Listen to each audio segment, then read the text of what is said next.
Compte rendu de la 73e réunion du Conseil de ministres, la première de l'année 2026.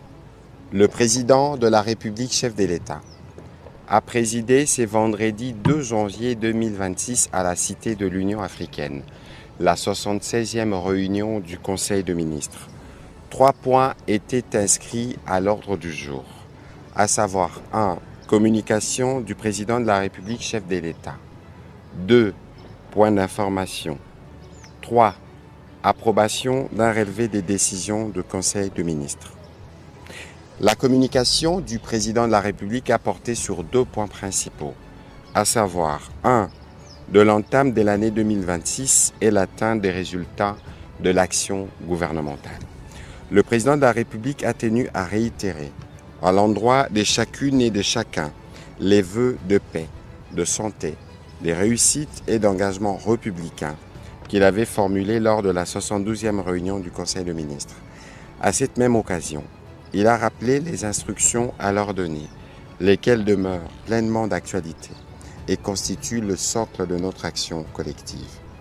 L'année 2026, a-t-il insisté, doit impérativement être celle de la consolidation de l'action publique et du passage résolu de l'intention à l'impact concret et mesurable au bénéfice direct de notre peuple.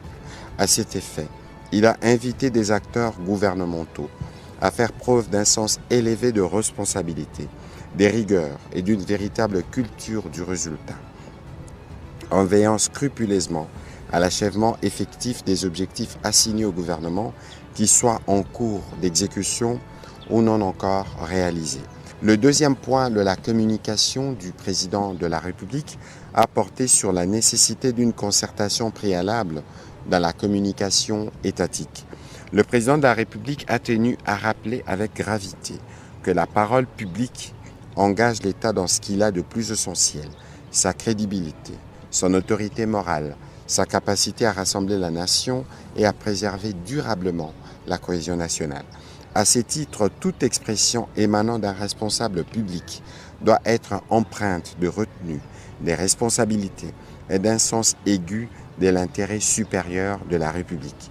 À cet égard, il a suivi avec une attention particulière la récente sortie médiatique du porte-parole des Forces armées de la République démocratique du Congo, diffusée sur la chaîne nationale, au cours de laquelle des propos à caractère méprisant et stigmatisant ont été tenus à l'endroit des femmes de la communauté Tutsi.